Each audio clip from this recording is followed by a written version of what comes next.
So let's work through a few examples of the Legendre transform. Now we'll start off with the function that we used in order to give us our initial intuition. So we're going to take the function f of x is equal to x squared, and we want to find the Legendre transform. So we know in order to get the Legendre transform, we have to go through this function here, s of x of s minus f of x of s. So what we want to do is find the gradient, and we're going to call the gradient function s of x. So we differentiate this and we call it s of x. So when we differentiate x squared, we get 2x. So our s of x is equal to 2x. Now we don't want s of x, we actually want its inverse. We want x of s. So we have to find the inverse of this function. Now to find the inverse, it's relatively straightforward, but I thought for this first example we'll just work through it in detail. So let's say we call our function y is equal to 2x, but we're wanting it in terms of x, so we can transpose this in terms of x, so we can say x is equal to y upon 2. But we don't want the y-axis, we want the y-axis to be the x-axis and the x-axis to be the y-axis. That is, we want it to be the inverse. So we'll actually just swap these. We'll call this y and we'll call this x. Now the independent variable now is no longer going to be x. The independent variable is going to be our value of s. So we can replace that with s, so we get s upon 2. And now the height here, y, is going to be given by our new function, which is our x of s. So our x of s is equal to s upon 2. Now I talked through that in detail there, but you could really just do that in your head and get to this line here. So now we're ready to put everything we have into our equation to find our g of s. So our Legendre transform g of s is going to be s times our function x of s, which is s upon 2, minus the f of this function here, x of s, which is our s upon 2. So we go down to the next line, so we're going to have our s times s upon 2 minus s upon 2, but it's s upon 2 through this function f. Well, the function f here is nothing other than the x squared, so we're just going to have to square this. So finally that's going to give us our s squared upon 2 minus s squared upon 4, which is going to give us s squared upon 4. So our final Legendre transform of our function x squared will be the function s squared upon 4. So let's go ahead and we'll look at that in the graphical calculator and see whether we actually get the correct answer or not. If you get into the resources section, you'll see that there's a file called Legendre Transform D, so you can go and open that up. Now we're going to put our functions in here. So the function we're interested in is x to the power of 2, and you can see here that we're going to have our function here, which is y is equal to x squared, which is the function we want to find the Legendre transform of, and according to the graphical calculator, this is our Legendre transform here in blue. So what we can do is we can take the solution that we worked out, which is g of s is equal to s squared upon 4, and see whether it actually does lie on this blue curve. If it lies on the blue curve, then we know we have got the right answer. Now in order to put this into the graphical calculator, we'll just put it y in terms of x, so if we can forget about the s for the moment, just in order to put it into the calculator. So we could put in the function y is equal to x hat squared, and that is divided by 4. And you can see here that the red function here lies exactly on top of the blue function. And you can see then that this is in fact the Legendre transform of the black function here, which is y is equal to x squared. And we can see, for example, this point here, the gradient is minus 1.8 and the intercept here is 0.81. So that's going to be the point on this curve here, which is minus 1.8 and up 0.81. And if we shift it along to another point over here, say for example, we're going to have the point here, which will give us a gradient of 2, and the intercept was a value of 1. So that gives us the point 2, and the intercept is a value of 1. So let's go ahead and we'll look at another example. So now that we've looked at the Legendre transform of the function x squared, which we used in order to build up our initial intuition, let's look at the Legendre transform of some other functions. We'll start off with a constant function. So let's call our constant function f. So this is just a real number, say 1, 5, 1.3.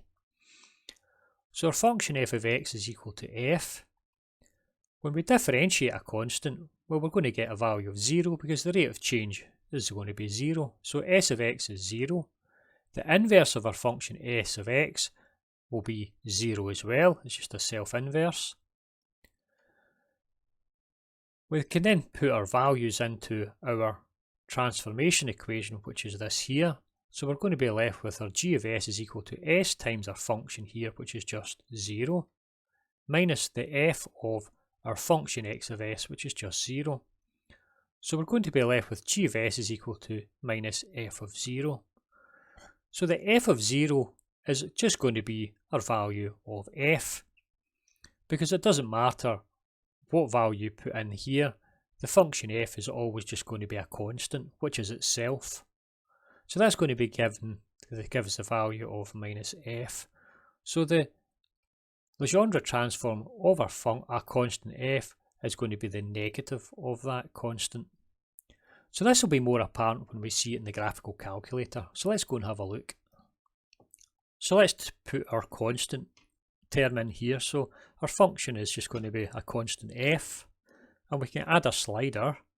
So this slider here just gives us different values of f. So all it is just the straight line which is parallel to the x-axis.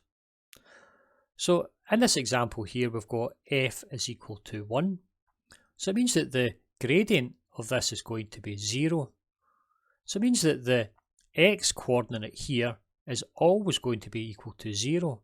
So there is no other value along this x coordinate. So for example, if I move this to a gradient of a height of 1.3, f is 1.3, well, the gradient is still 0. The gradient will always be 0. It doesn't matter where we move this line to. So it means that the x coordinate of our Legendre transform is always going to be equal to 0. Now the y coordinate is going to be given by the negative of our intercept here.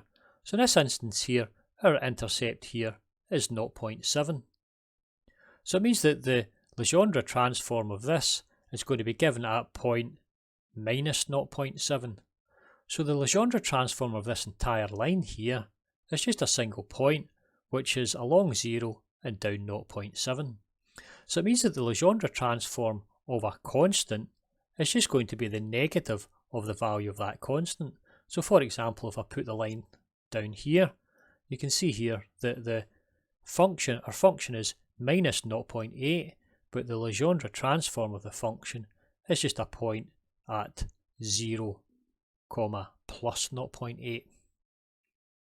So that's relatively straightforward, and I suggest that you open up this and have a little go yourself and make sure you understand the actual point here given by these coordinates is the representation of our Legendre transform. So let's look at another one. So let's take the next example. We started off with a constant function f, so let's add on the term gx. So in effect this is the equation of a straight line. F is where it crosses the y-axis and the g is the gradient. So f and g are just our constant terms here. So we can say that whenever we differentiate this thing here, we're going to have the new function s of x is just equal to the term g. The f disappears and also the x will disappear. That's just like saying differentiating, for example, y is equal to 3 plus 2x. That's a constant that disappears. When you differentiate the 2x, you're just left with the value of 2. So this value of 2 is just our value of g. Now, whenever we find the inverse of this constant here, well, this constant here, if you were to find the inverse of it and think about it geometrically, then we'd have to map it on, or mirror it on the line y is equal to x. So that's the line y equals x here. So whenever we mirror this here on the line y equals x, then this part here will go up here, and this part here will go down here. So we're going to be left with a line here. So it means that in effect, the mirroring of that is going to give an infinite set of numbers. So it's the entire real number line. So it means that whenever we work through our function here, we're going to get our g of s, which is going to be a point.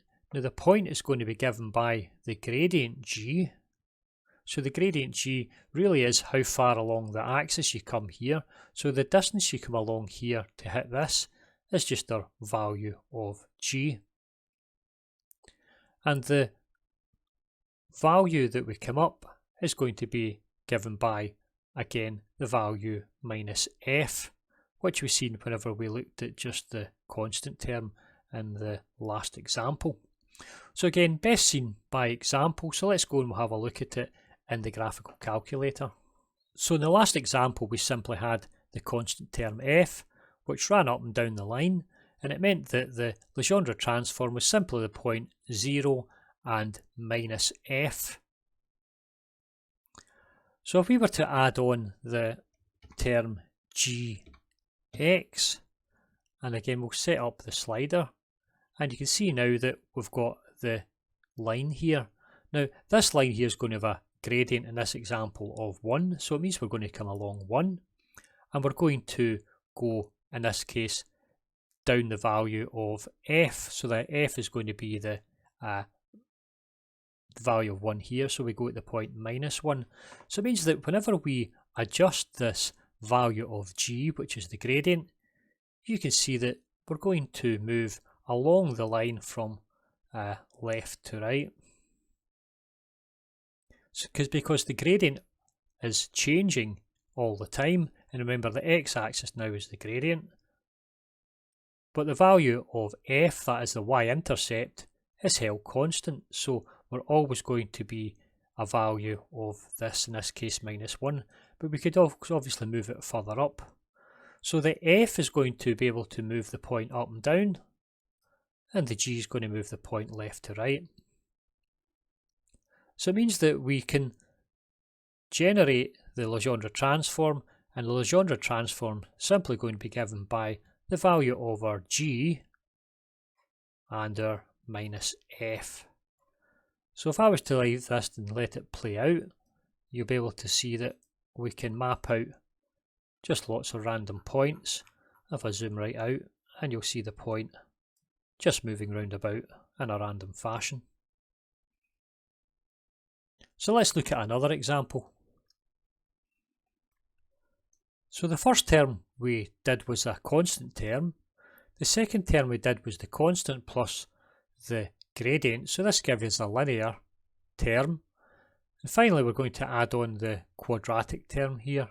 So we'll go f, g and h are our constants. When we differentiate this and get our s of x, we're left with our g plus 2hx.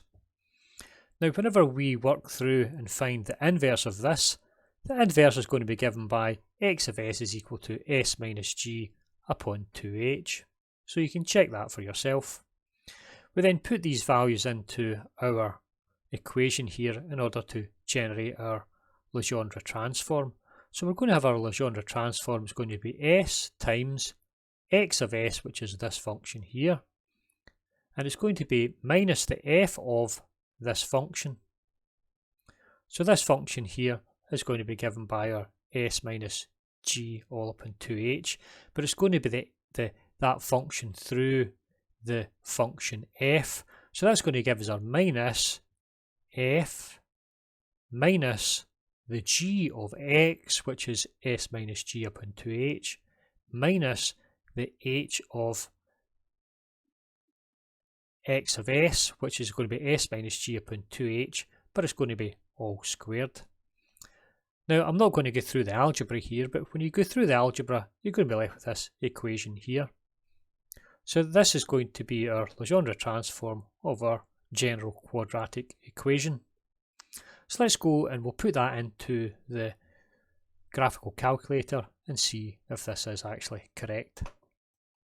So we started off with our constant term here. We added a term in x. So we're going to add in our quadratic term, which is going to be the term in x squared. So it's going to be plus h x hat 2, so that's h squared. We're going to have this little slider here. We'll put this down underneath the g. And you can see here that it's given us our function here, which is in blue. So the black function here is our original function. We want to find the Legendre transform, and the blue is the Legendre transformed function. So we can see here that if we move f round about, you'll see it moving up and down. And of course they move in opposite directions, and we've seen that before because f maps to minus f, and we're going to have our g moving in this fashion here, and if we move our h, you can notice that the Legendre transform becomes wider as the function becomes narrower, and vice versa. Okay, so now what we want to do is we want to put in our original function and see if it actually sits, our function which we've derived, see whether it actually sits on top of this blue function. So our function that we derived is going to be y is equal to 1 divided by 4 times h, and that's all times, well, rather than using the value of s, we'll just use the x minus g all squared minus the value of f. And you can see here that this blue, the red function, sits exactly on top of the blue function, and you'll see that as we move these about, you can see it just sits exactly on top. Okay, so that does work, and that is the correct Legendre transform for our general quadratic function. Let's go look at another. So this is the last example we'll do in this video. We've got our function f of x is the exponential function e to the x. So whenever we differentiate this, it just gives us e to the x. Now the inverse of our e to the x is going to be our ln s. But note that the natural log here is only defined for r plus.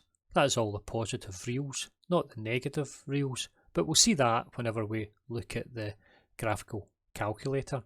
So that means we can put these values into our function here. So it's going to be s times our x of s, which is ln s, minus f of our x of s. So it's going to be f, which is e to the power of x, and our x now is x of s, so it's e to the ln s. So that's going to give us s ln s minus this here simplified is just the value s. So let's put this into the graphical calculator and we'll see this. So let's put our equation in. It's going to be e raised to the power of x. Now you can see here that our Legendre transform in blue is only defined on the positive real axis.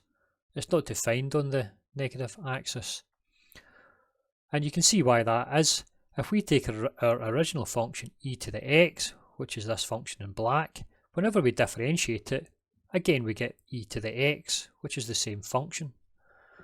So then when we find the inverse of this e to the x, well, the inverse of the e to the x is going to be our ln x.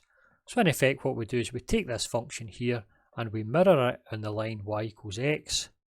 So when we mirror this in the line y equals x, we get a function that runs something like this. And it only runs on the positive x-axis. So that means that when we do our final Legendre transform, it's going to look like this here. So let's actually put the value in for our Legendre transform and see whether it actually gives us the correct answer. So the answer that we worked out is going to be y is equal to, now we won't put in the s, we'll just use the value of x in order to get it into the calculator. So it's going to be x ln x minus a value of x, and you can see here if I change the colour in this that it sits exactly on top. Okay, so you can see there that this actually works. Now that's all there is for this video. We've still got more that we can investigate in the Legendre transform. For example, we've assumed that we're able to find an inverse of a function. But what happens whenever possibly we can't find an inverse of a function? Does the Legendre transform still work? So this is a question we're going to look at in the next video. Thank you for listening. I'll get you in the next video. Goodbye.